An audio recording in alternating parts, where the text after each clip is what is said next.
Won't you crawl up in this bed with me? Cozy up in these sheets, girl. মাত্র ২৯ বছরে না ফেরার দেশে চলে গেলেন দক্ষিণ কোরিয়ার মডেল কিম জং সুক।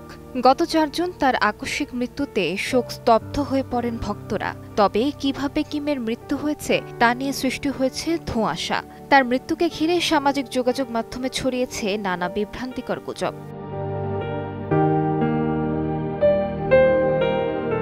গিয়ঙ্গি ডোর হানামে সম্প্রতি একটি মর্মান্তিক ঘটনা ঘটে। এক ২০ বছর বয়সী যুবক তার বান্ধবীকে লাঞ্ছিত করার পর একটি বহুতল ভবনের ছাদ থেকে ঝাঁপ দেন।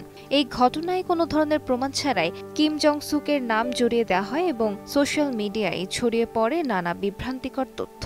এই গুজবের পরিপ্রেক্ষিতে কিম জং সুকের পরিবার প্রকাশ করে একটি কঠোর বিবৃতি। এতে তারা অনুরোধ জানিয়ে বলেন, অনুগ্রহ করে আমাদের এই দুঃসময়ে গুজব ও ভিত্তিহীন তথ্য ছড়িয়ে আমাদের যন্ত্রণা আরও বাড়াবেন না। কিমের পরিবার প্রয়োজনে মৃত্যুর আগে শেষ কথোপকথন এবং অফিসিয়াল পুলিশ রেকর্ড প্রকাশ করতেও প্রস্তুত। সেই সঙ্গে মিথ্যা তথ্য ছড়ানোর বিরুদ্ধে আইনি ব্যবস্থা নেওয়ারও হুঁশিয়ারি দেওয়া হয়।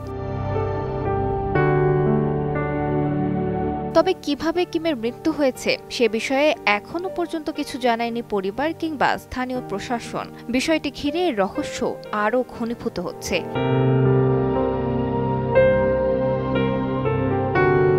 আলিশা ইসলাম, সময় সংবাদ।